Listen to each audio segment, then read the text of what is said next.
Rien n'est jamais acquis à l'homme qui veut prendre la présidence de l'une des plus hautes institutions du pays. Ce jeudi 13 février, le patron du groupe LR à l'Assemblée, Laurent Wauquiez, a jeté comme un trouble dans les plans de la Macronie. À la suite du départ de Laurent Fabius après son mandat de 9 ans à la tête du Conseil constitutionnel, Emmanuel Macron, comme il en a la prérogative, a choisi de désigner Richard Ferrand comme successeur.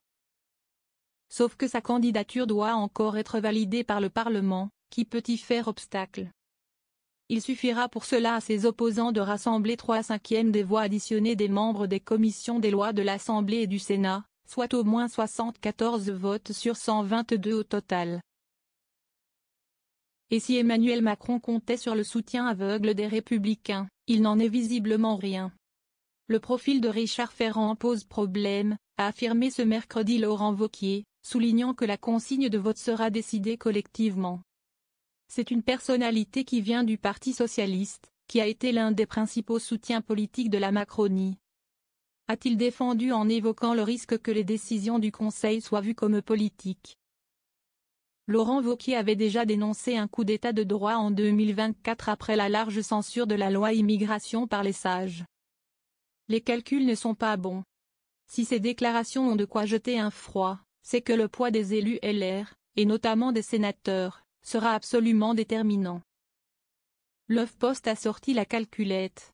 A priori du côté de la commission des lois de l'Assemblée, si le Rassemblement national et la France insoumise s'opposent à la nomination de Ferrand tout comme les communistes, et que s'y ajoutent les commissionnaires LR, le total dépasse la trentaine de députés. Un chiffre similaire côté commission du Sénat, si les sénateurs écologistes, socialistes et communistes se prononcent contre et que les députés LR les rejoignent. Il ne manquerait donc plus qu'une dizaine de voix pour s'opposer définitivement à la nomination de Richard Ferrand.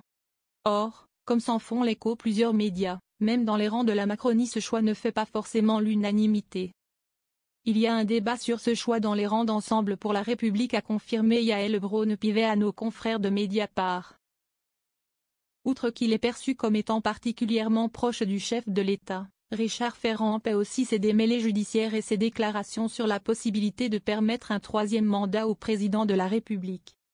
Il sera auditionné le 19 février, tout comme Philippe Bas et Laurence Wiśniewski, choisis par Yael Braun-Pivet et Gérard Larcher, pour remplacer deux autres sages sur le départ.